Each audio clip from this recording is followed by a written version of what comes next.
வணக்கம் மக்களே, வாங்க நம்ம தில் கிச்சனுக்கு போகலாம். தேங்காய் வேண்டாம், தக்காளி வேண்டாம், அசத்தலாக வெண்டைக்காயில் பஞ்சாபி ஸ்டைலில் குயிக்காக ஒரு சப்ஜி, வெண்டைக்காய் சப்ஜி எப்படி செய்கிறதுன்னு பார்க்கலாம். இதுக்கு நாம் 400 கிராம் வெண்டைக்காய் எடுத்துக்கிறோம். இதை நல்லா வாஷ் பண்ணிவிட்டு அந்த தலைப்பகுதியும் நுனி பகுதியும் கட் பண்ணிவிட்டு பீசஸாக கட் பண்ணிக்கலாம். இந்த மாதிரி பீசஸாக கட் பண்ணிக்குவோம். இப்போ நாம் செய்கிற சப்ஜி 4 பேர் தாராளமாக சாப்பிட்லாம். இந்த சப்ஜி சப்பாத்திக்கு தொட்டுக்க சாதத்தில் போட்டு பிசைஞ்சு சாப்பிட அருமையாக இருக்கும். இப்போ நாம் எல்லா வெண்டைக்காயையும் கட் பண்ணி எடுத்தாச்சு. இப்போ ஒரு பவுலில் 1 கப் அளவு நல்ல ஃப்ரெஷ்ஷான தயிர் சேர்த்துக்கலாம். நல்லா திக்காக ஃப்ரெஷ்ஷான தயிர் சேர்த்து அதில் 1/2 டீஸ்பூன் மஞ்சள் தூள், காரத்துக்கு 1 டீஸ்பூன் தனி மிளகாத்தூள், கரம் மசாலா பொடி 1 டீஸ்பூன் சேர்த்துக்கலாம். வறுத்து அரைச்ச ஜீரகப்பொடி 1/2 டீஸ்பூன், இந்த தயிருக்கு தேவையான அளவு உப்பு, இதை சேர்த்து இதை நல்லா கலந்து எடுத்து வச்சுக்கலாம். இப்போ அடுப்பில் ஒரு கடாய் போட்டுக்கலாம். இந்த கடாய் காஞ்ச உடனே 2 டேபிள் ஸ்பூன் அளவு எண்ணெய் ஊற்றிக்கலாம். இப்போ இந்த கட் பண்ணி வச்சுருக்கிற வெண்டைக்காயை அதில் சேர்த்து அதை நல்லா வதக்கிக்கலாம். இந்த வெண்டைக்காய்க்கு தேவையான அளவு உப்பு சேர்த்துக்கலாம். 1/2 டீஸ்பூன் மஞ்சள் தூள் சேர்த்துக்கலாம். இப்போது இந்த வெண்டைக்காய் நல்லா வதங்கணும். இந்த வெண்டைக்காயை ஒரு 2 நிமிஷம் நல்லா வதக்கிக்குவோம். வதக்கிட்டு இதை ஒரு மூடி போட்டு இந்த வெண்டைக்காய் வேகிற அளவுக்கு அதை வேக விட்டுடலாம். அப்பப்போ அந்த மூடியை திறந்து நாம் கிளறி விட்டுக்கலாம். இப்போ இந்த மூடியை திறந்து ஒரு தடவை 2 தடவை நாம் அந்த வெண்டைக்காயை கிளறி விட்டுக்கலாம். இந்த வெண்டைக்காய் நல்லா வேகிற அளவுக்கு அதை வேக விட்டுருவோம். ஒரு 5 நிமிஷத்தில் இது வெந்துடும். இப்போ இந்த வெண்டைக்காய் வெந்துருச்சு நல்லா. இதை நல்லா ஒரு கிளறி விட்டுட்டு வெந்துருச்சான்னு செக் பண்ணிக்குவோம். இப்போ இந்த வெண்டைக்காய் நல்லா வதங்கிருச்சு. இதை ஒரு பிளேட்டுக்கு மாற்றிக்கலாம்.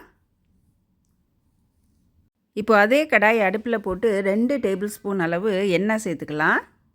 இந்த எண்ணெய் காஞ்ச உடனே 1 டீஸ்பூன் கடுகு சேர்த்துக்கலாம். இந்த கடுகு நல்லா பொரியட்டும். இந்த கடுகு நல்லா பொரிஞ்சதுக்கப்புறம் 1 டீஸ்பூன் ஜீரகம் சேர்த்துக்கலாம். இப்போ இந்த ஜீரகமும் நல்லா பொரியட்டும். இந்த கடுகு நல்லா வெடிச்சிருச்சு, ஜீரகம் பொரிஞ்சிருச்சு. இப்போ இதோட 3 பச்சை மிளகாய் கீறி வச்சது சேர்த்துக்கலாம்.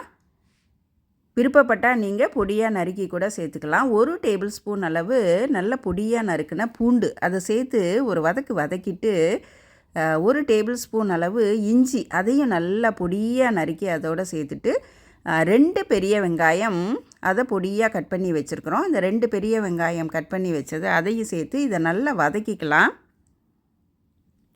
இப்போ இந்த வெங்காயத்துக்கு தேவையான அளவு உப்பு சேர்த்துக்கலாம்.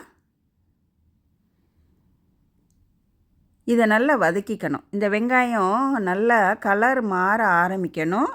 அந்த வெங்காயம் நல்லா வேகணும். அந்த அளவுக்கு நாம் மூடி போட்டு இதை அப்பப்போ திறந்து அந்த வெங்காயத்தை நல்லா வதக்கி அந்த வெங்காயம் நல்லா கலர் மாற ஆரம்பிக்கணும். அது வரைக்கும் நாம் இதை வேக விட்டுடணும். ஒரு 3 நிமிஷத்துலேருந்து 5 நிமிஷத்தில் இது நல்லா வதங்கிடும். இப்போது நாம் அந்த தயிரில் கொஞ்சம் மிளகாத்தூள் மஞ்சள் தூள் எல்லாம் சேர்த்து வச்சுருந்தோம்ல, அந்த தயிரை இதோடு சேர்த்துடலாம். சேர்த்து நல்லா கலந்து விட்டுடலாம். இது ஒரு 2 நிமிஷத்துக்கு கொதிக்கட்டும்.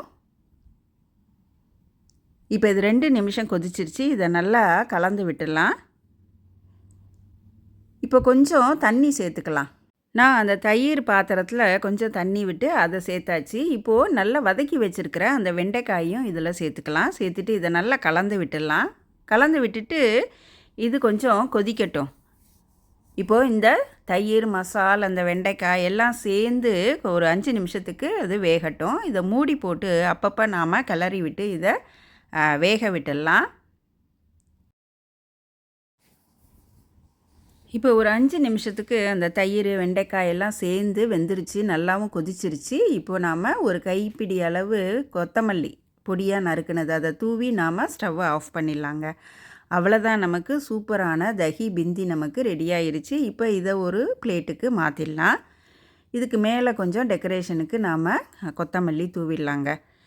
இந்த சப்ஜி வெண்டைக்காயில் தயிர் சேர்த்து செய்கிறதுனால தஹி பிந்தின்றாங்க. தஹின்னா தயிர், பிந்தின்னா வெண்டைக்காய். இந்த வெண்டைக்காய் மசாலா சட்டுன்னு சுலபமாக செஞ்சிடலாம். இந்த வெண்டைக்காயோட டேஸ்ட்டு அபாரமாக இருக்கும். இந்த தஹி பிந்தி நாம் சப்பாத்தி, ரொட்டி, நான் இதுக்கெல்லாம் சைட் டிஷ்ஷாக ரொம்ப அருமையாக இருக்கும். சூடாக சாதத்தில் போட்டு பிசைஞ்சு சாப்பிட்றதுக்கு, இல்லை சாதத்துக்கு சைட் டிஷ்ஷாக தொட்டுக்கிறதுக்கு எல்லாத்துக்குமே ரொம்ப அருமையாக இருக்கும். நீங்கள் செஞ்சு பார்த்துட்டு உங்கள் கமெண்ட்ஸை கீழே கமெண்ட் செக்ஷனில் கொடுங்க. நன்றி, வணக்கம்.